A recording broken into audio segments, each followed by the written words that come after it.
Okay, good afternoon, everyone. We're going to go ahead and get started. As I mentioned earlier, if you haven't already, please just go ahead and put your name in the chat for us to take attendance. And a quick note that this meeting will be recorded. The recording and presentation will be made available after the workshop for anyone that wasn't able to join this afternoon. And again, this is the Dedicated Fund 2024-2025 Applicant Workshop.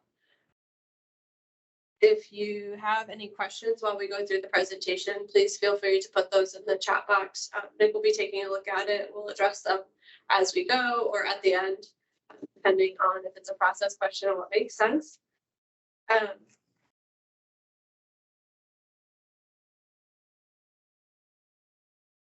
To start the presenters this afternoon, we have Nick Gill, the Transportation Study Director, sitting next to me in the room here. Maria Schopper is our Associate Director in Transportation Planning. And then I'm Mary Turner. I'm likely a new face and new voice to most of you. I started with CORPO a few weeks ago, and I will be the main liaison and contact for CORPO, the Central Ohio Rural Planning Organization. So I look forward to hopefully meeting most of you over the coming months. Just to kick off a refresh, hopefully everyone on this call is aware of what CORPO is. But again, CORPO is the Central Ohio Rural Planning Organization. It is the RTPO in the Central Ohio area. CORPO represents the 7 counties that are shown in blue on this slide outside of the MPO area. So Fairfield, Madison, Marion, Morrow, Knox, Pickaway, and Union. And then the counties shown in green represent the Morpsey MPO, and then Licking has its own MPO as well. CORPO is staffed by Morpsey and guided by the CORPO committee, which includes representatives from each of those 7 counties. And then CORPO is also guided by the CORPO subcommittees, and each county has their own subcommittee.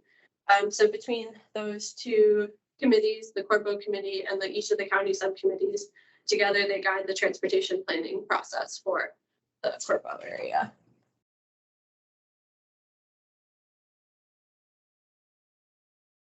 So RTPOs, or Rural Transportation Planning Organizations, began in the state of Ohio around 2013. CORPO became official in 2018. And as part of the state's biannual budget, we receive a sub-allocation of STBG, or Surface Transportation Block Grant funds. And those funds that are received can be used for both capital and planning projects. And this workshop we're here today is for that dedicated funds program. So now CORPO is seeking funding applications for the State Fiscal Year 2024-2025 dedicated funds program. Over that 2-year cycle, there'll be just under $2 million in funds allocated to us. So the funding applications are open now, and they are due on August 11th, 2023 at 5 p.m.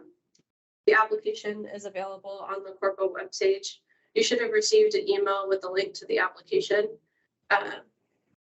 If you did not, please reach out and I'll be happy to help. I'll also try to paste it in the meeting chat here shortly. We're available at any point during the application process if needed to help as well. Just a quick overview on the schedule for the dedicated funds. The CORPO adopted the dedicated funds policy, updated policy, at their meeting on May 1. And then that second check mark, the 2-year funding cycle application period, opened yesterday. That brings us down to that green arrow, which is where we are today at the applicant workshop.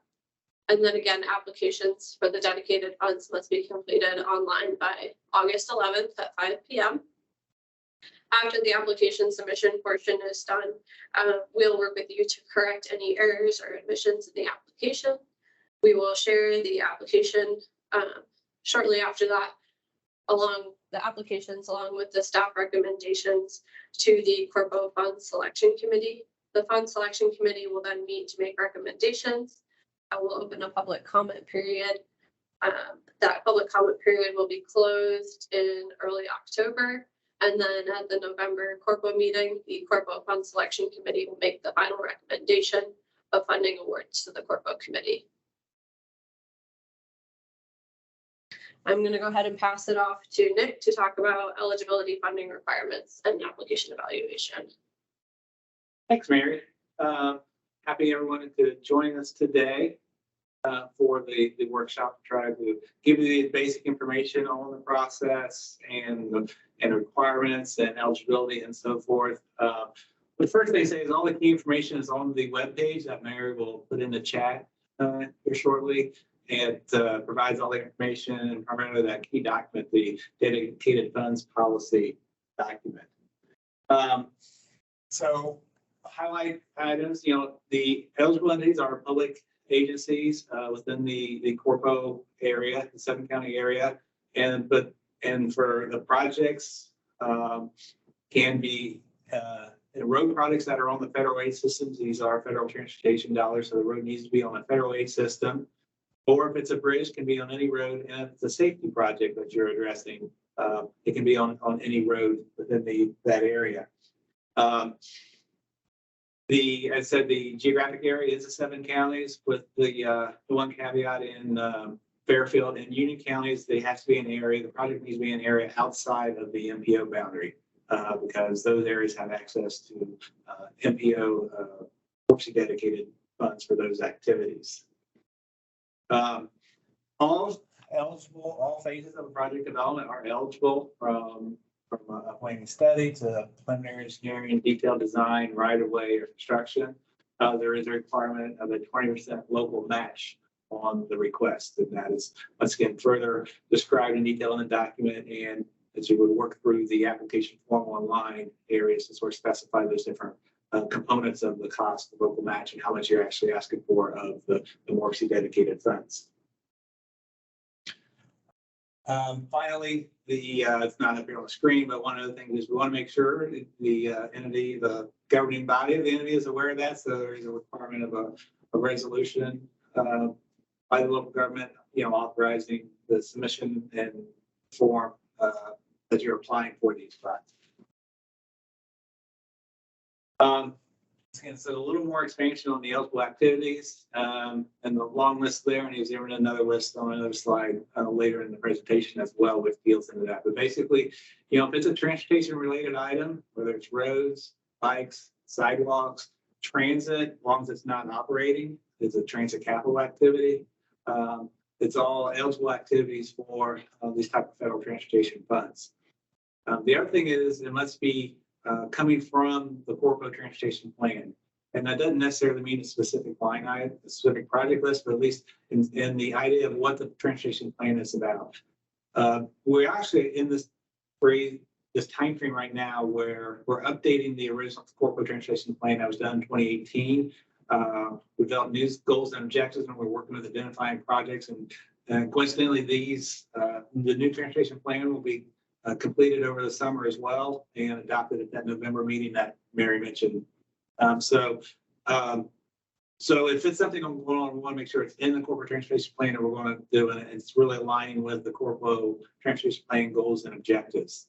And if there's ever any questions on that, reach out to Mary and we'll be able to make sure we get back and clarify that and ensure, what we're funding through this dedicated funds program is consistent with the CORPO transportation plan that we also going to be adopted at that November meeting.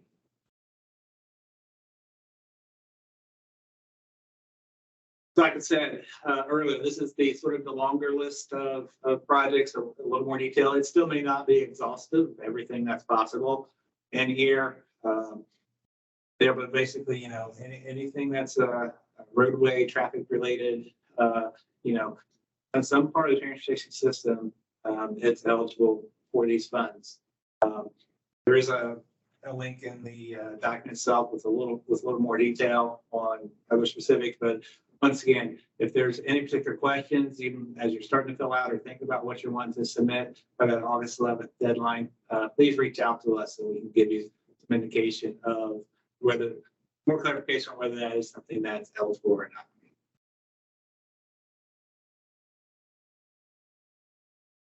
So some of the requirements, particular note, especially for those that may have not used federal transportation dollars before, it does have to go through all the federal process. It's that has to conform with the National Environmental Policy Act, any other acts. It follows the ODOT ODOT project development process or PDP process.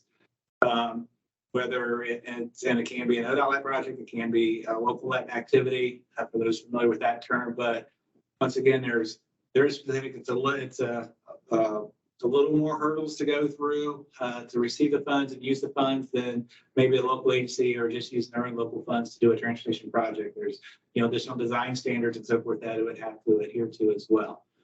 Once again, that some of that information is here on the screen. There's more information in the detailed policy document. And once again, with any questions, and if you're not familiar with what that is, we reach out to us and we can help provide you some guidance on what your particular potential project might be that you're looking at and what some of the potential red flags that may come up and as you try to work through the process to use federal transportation dollars.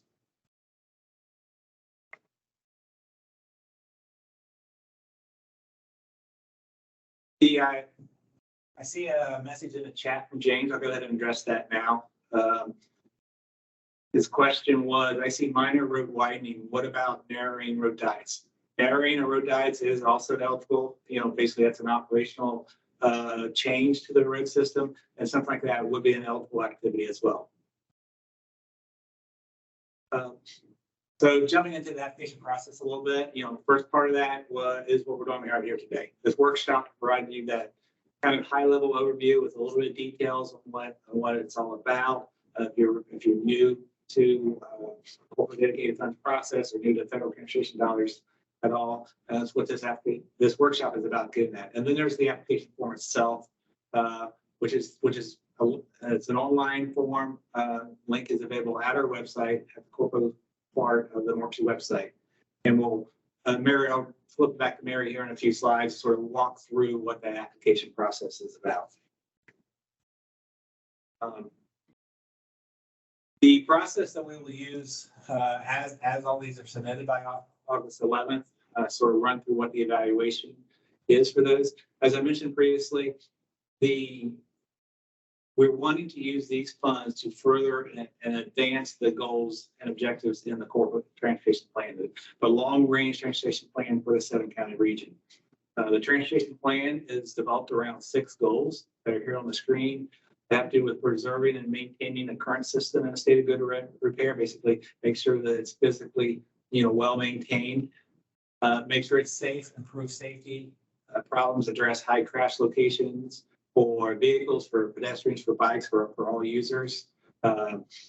Make sure one of the other goals we're saying is it's a multimodal. There are mobility options for all users of all types of modes where appropriate throughout the 7-county area.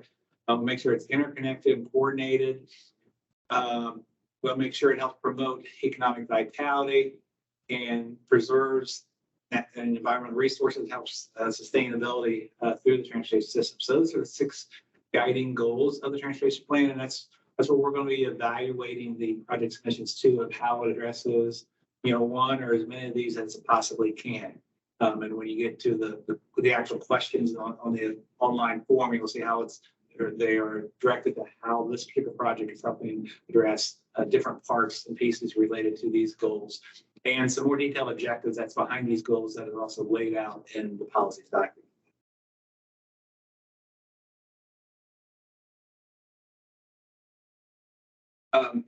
So with the way, a bit of mechanics of what staff will do once we receive the applications is, like I said, there's a series of questions in the application form related to each goal, as well as there's some data we'll develop based on information such as, any crash information on a road project, or the physical, the bridge rating or the pavement rating are just a couple of examples that come to mind. Some of the quantitative data we will either have and use to evaluate the project, or some quantitative data you may supply as part of the application.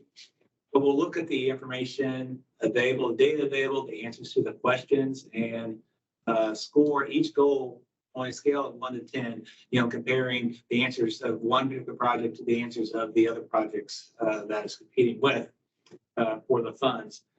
And then, develop those scores on the 1 to 10 scale for each goal, and then apply these weights as seen on the screen to the each of the 6 goals to come up with the final score that the corporate fund selection committee will use to as one tool in determining which projects should be recommended for funding.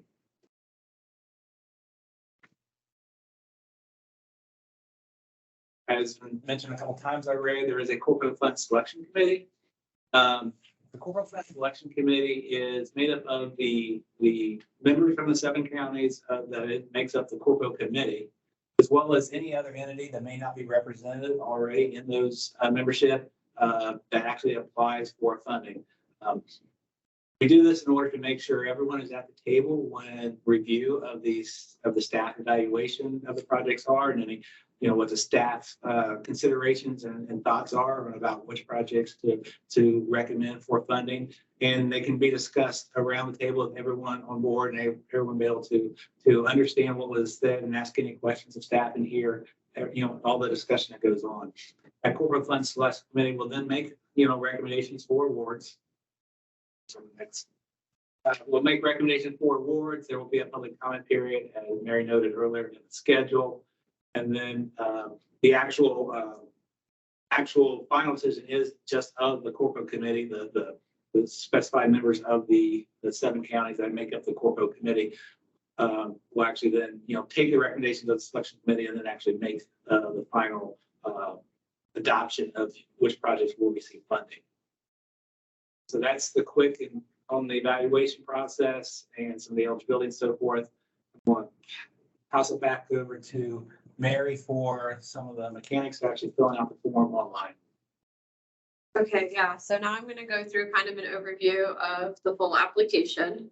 And again, you can find this application on the CORPO webpage. The link is right there. I will also have that posted in the chat before the end of the meeting. The slide, half of the slide on the right shows you an overview of what the this portion of the CORPO webpage looks like. If you scroll down, you'll see this header, the CORPO dedicated funds header. And at that green arrow, that first green arrow is where you'll click to access the application. And then that second green arrow down below is where you can find the document for the policies for managing CORPO dedicated funds. And that is the current policy that was adopted by the CORPO committee. And you should have received this via email. I'll put it in the chat. And then if you have any issues accessing this application or finding it, please do feel free to reach out to me and I'd be happy to assist with that as well. So as mentioned, this application form is entirely online. You'll have the ability, if you went through this process before, it's similar to how the application was set up previously. You will have the ability to save and resume your application. You'll have the ability to add attachments for any additional information you want to include for your submissions. And then while you're in the application, you will also be able to view external links. So if there's a window or something else you need to have pulled up while you're filling out the application, you should be able to have both of those windows open when you're completing this application with no issue. So this is what the welcome page for the application looks like. Once you click that start application link on the CORPO webpage, it'll take you to this welcome page. A few notes I want to touch on here that are highlighted on this application page, where it says save and resume. As I mentioned, you'll be able to save your application while it's partially complete and resume it later on. It does that in this form by saving a link or capturing and saving a link and having that link emailed to you. You'll enter your email. So when you're ready to revisit the application and continue working on it, you'll go to that email and click or copy paste that link into your browser to get back into the application. A quick note, this way of saving and resuming your application will not save attachments if you have added them during the process. So add those attachments at the end. The application is actually set up so that the space to add your attachments is at the end. So hopefully that'll be easy enough to remember. But again, just be aware that if you added any attachments and then you saved and went back, those attachments won't be there when you re-enter the application. And then I did just want to touch on too quickly, if it's an issue, the form will only take attachments up to a certain size, about 25 megabytes. So if you have any issues uploading your attachment, please go ahead and reach out to me and I'll see if we can assist with that. And that final note down there where it says required fields, many of the fields in the application you'll see have a little asterisk that indicates that it's a required field that you need to fill out. So if you aren't populating that, it'll be highlighted in red when you go to try to submit, and you'll have to go ahead and answer those questions with the asterisks.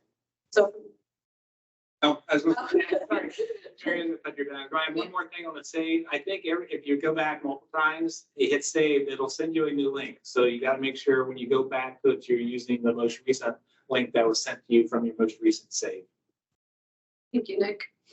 Okay, yeah, so then what you'll do here is you'll hit the start button. So this next slide is simulating you hit the start button.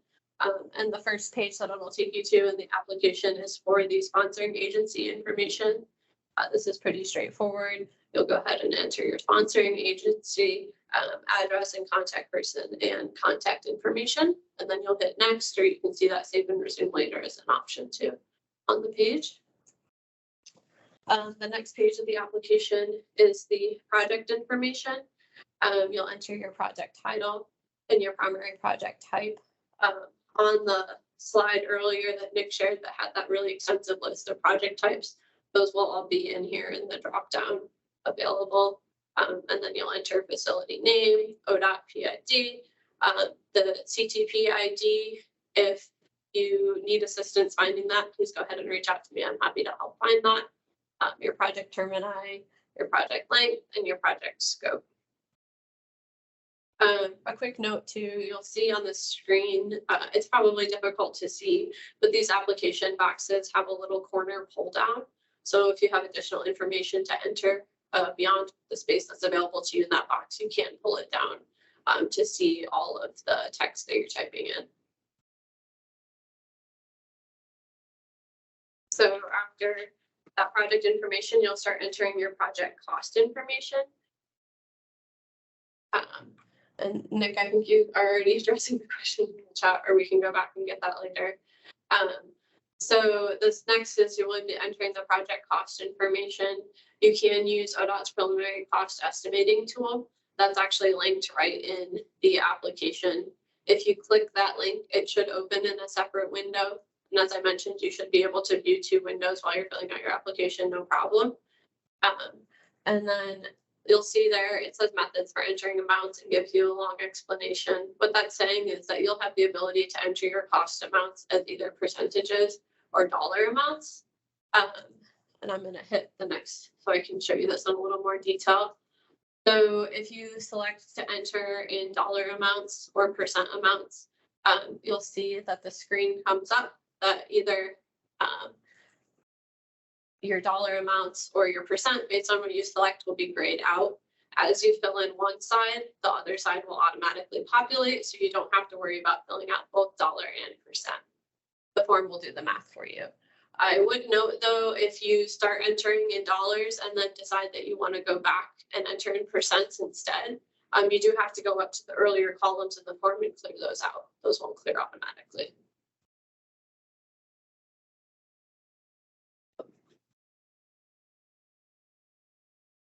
So the next slide is continuing to enter cost information. Note on the cost information.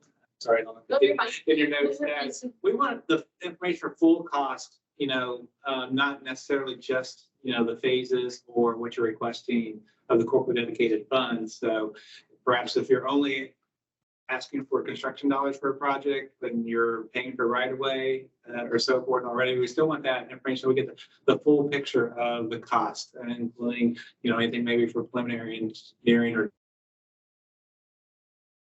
maybe already incurred to date. But so it's almost get a full picture of that and not just, the phases and pieces that you're requesting dedicated funds for and your required match. So this is the additional cost information. On this page, you're entering your construction cost information. After your cost information, you'll start entering the project schedule information. You'll enter these dates here. There's the design date, design plan submittals, down to final right-of-way submission date. And then continuing on in the project schedule, you'll have to enter your environmental document approval dates, right-of-way authorization, your design plan and submittal, and then the right-of-way acquisition complete, all in this scheduling portion of the application. Anything additional to add on that? Yeah. Okay. And then the last bit of the project scheduling, where you'll put in dates for the final plan and bid package submissions to ODOT. If you have a no construction phase project schedule, that's what you'll add that information on this page down in that box on the bottom. Okay, and then after that kind of project information where you're putting in costs, milestones, all the background on your project, you'll start to answer the evaluation questions for your project. As Nick mentioned, all these evaluation questions correspond to the goals in the CORPO transportation plan. And the intent of these is to help us then decide and evaluate which projects are aligning and how they're aligning with the goals and objectives in the CORPO transportation plan. So this next portion of the application, I'll go through it kind of quickly, but essentially each of these questions aligns with one of the goals, and you'll see that it should be familiar and a clear setup when you're going through your application. So the first goal is the preserve and maintain the existing transportation system in a state of good repair. And then you'll be answering questions related to bridge condition or pavement condition, and then explaining how the activities in your application will improve the pavement or bridge quality or otherwise preserve or maintain the existing transportation system. When you're going through and you're answering these evaluation questions, if you need any data or have questions about how your project is, applying to this evaluation question, please do feel free to reach out. CORPO can provide the latest data that you need and hopefully assist you out with any questions that you have in these portions. So the next goal relates to a safe transportation system for all users. And it even says right there that we'll go ahead and use the ODOT GCAT tool to pull crash data for the project area and calculate rates related to your project. So you'll go ahead and answer these two questions that relate to a safe transportation system. The next is the goal for accessibility and mobility for all users. So you'll talk about how your application will expand or better automobile related mobility options, expand bike or ped facilities, and how the proposed activities in your application might expand other modes. And I'll come back to that question when you get through to the end. Okay, and we're gonna we saw your question in the chat and we'll address that here shortly. The next goal question is an integrated, connected, and coordinated transportation system. And these three questions in that portion relate to that goal. And the next is a transportation system that promotes a collaborative and focused approach to support economic vitality. And again, these three questions relate to how your project might support and collaborate for economic vitality. And then the last is the goal to preserve and enhance environmental resources and sustainability through the transportation program. And then there's two more questions to relate to that goal. So in this portion, you'll talk about how the proposed activities might increase the use of non-single occupant vehicles, and how your project might enhance environmental resources and sustainability consistent with your local land use plans and environmental plans. Do you want to hit on that question? Yeah, so the question that was in the chat is, are projects expected to meet all goals and objectives? And the answer is no. There isn't a project that meets all the goals and objectives. But there's a variety of project types that are eligible, from a road project to a bridge replacement to just a repaving to a new sidewalk. So it is very hard to compare. So and the goals cut across many areas of the transportation system. So the project isn't expected to meet all those. And so we're looking to see, but there are projects that could meet. Maybe a project is really just focused on one thing, solving a crash problem at a particular intersection.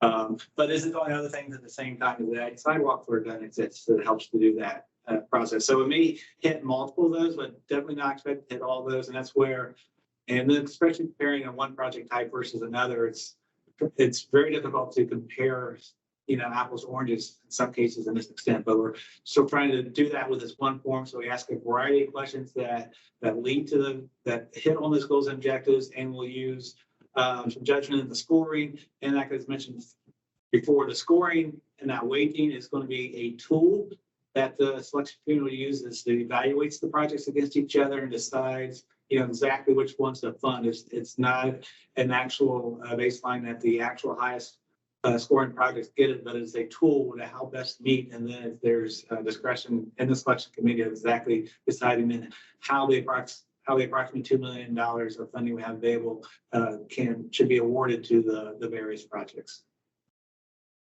Thank you, Nick. So at this point, you've completed all your project information, answered the evaluation questions, and you're coming to the application submittal page. So this is where you'll add that additional information. If you feel you need to add any extra information about your agency, you'll do that as an attachment and upload it here. So if you have other data, letters of support, that kind of thing, you will go ahead and use this additional information upload. And again, this should only be done as the last step right before you submit the application, because if you save and resume earlier on, that upload won't be saved. And as I mentioned earlier, there is a limit on the size that you're able to upload here. So if you have any issues adding your file to this upload space, please do reach out and I'd be happy to assist you with that. You'll also download and complete the authorized signature page here. What you'll do is you'll click that link. It'll open that authorized signature page in another window. You'll have to download or print and sign that document. And then you will go ahead and re-upload it. So it's that first green arrow is where you click the link. And then that second green arrow is where you'll be uploading that completed authorized signature form. And that authorized signature application form is pretty straightforward. This is just a screenshot of what that page looks like.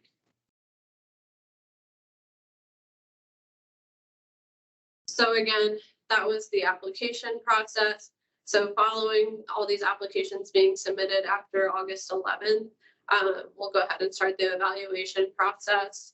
Just to give a quick overview of it again, we will review all the applications as staff that were submitted and apply that scoring criteria based on the answers to the evaluation questions and the data we have available. And then we'll submit that collected information about each application and those scores to the CORPO Fund Selection Committee for them to review and comment. And then the Fund Selection Committee will select applications to recommend for new funding commitments.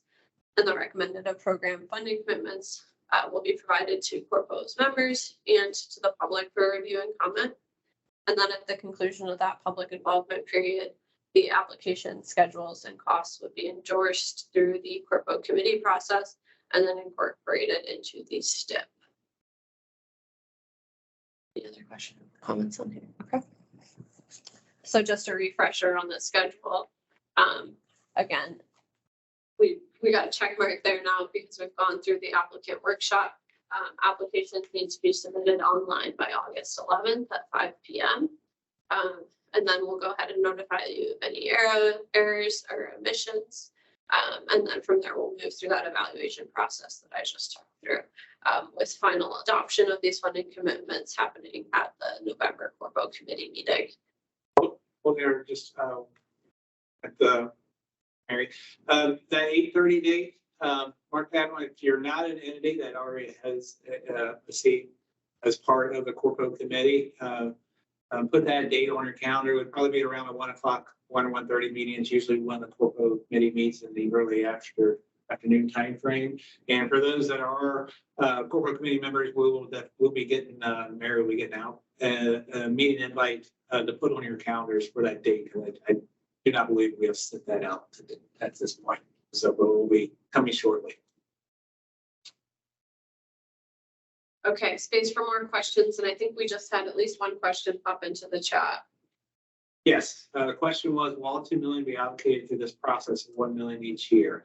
All $2 million will be allocated through this process. The use of federal transportation funds takes a little more lead up time for things. So sometimes projects will not be ready to use the funds this year. So we want to do it all there, get it all out there, get all in process. And so people can start working on projects, or at least submit projects that aren't, immediately ready to go, that have some time to develop.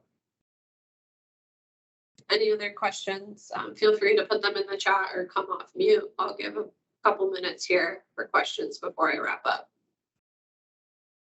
Okay, I'm going to go ahead and move on. Seems that we are all question free at the moment, but again, do please feel free to reach out to us and me if you have any questions while you're completing your application, whether that's about the application, about whether your project is eligible, or if you need additional data or anything to assist in the process. Okay, so this last page is just a reminder of the web link, and I'm going to go ahead and stop screen sharing and put that again in the chat so that you can see it. And I would just remind you too that policies for managing CORPO dedicated funds that goes into all of that evaluation process is in detail in that document that's on the website. And that's my contact information down at the corner of the slide. To stop sharing so I can see the chat. So the top link that's in the chat will take you to the CORPO webpage, and then that second link will take you directly to the application. So yeah, thank you all for joining today. Hopefully this workshop was helpful, and I'll stay on for just a couple more minutes if we have any more questions. And I also said it at the very beginning, but this workshop's been recorded, so we'll go ahead and share that recording as well as these slides.